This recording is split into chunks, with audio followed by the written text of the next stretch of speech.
చేయండి.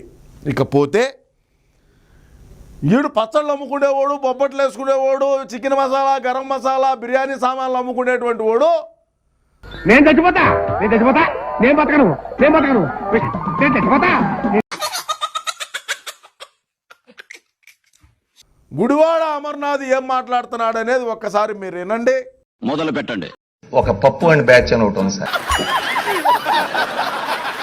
ఆవిడ చెప్పడం ఏంటి నాకు తెలియగలుగుతాను, అలా ఆళ్ళు చెప్పడం ఏంటి? మా పార్టీ సభ్యత్వం ఉందా? ఎవరు ఖండించడం ఏంటి? మా పార్టీకి సంబంధం లేదు, ఎందుకు ఖండించాలి? మీరు అడుగుతున్నారు కాబట్టి చెప్పాను, ఆ రోజు వాడు కూడా చెప్పాను. రాష్ట్ర ప్రజలారా, శ్రీరెడ్డి, బోరిగడ్డ అనిల్ అనేటువంటి వ్యక్తులు వైఎస్ఆర్సీపీ కాంగ్రెస్ పార్టీకి సంబంధించిన వాళ్ళు కాదంట. ఈ మొహం బోగ్గాడు చెప్తాడు. ఏంటి బాబు అన్న ఇంకోసారి అన్న ఈ మొహం బోగ్గాడు చెప్తాడు.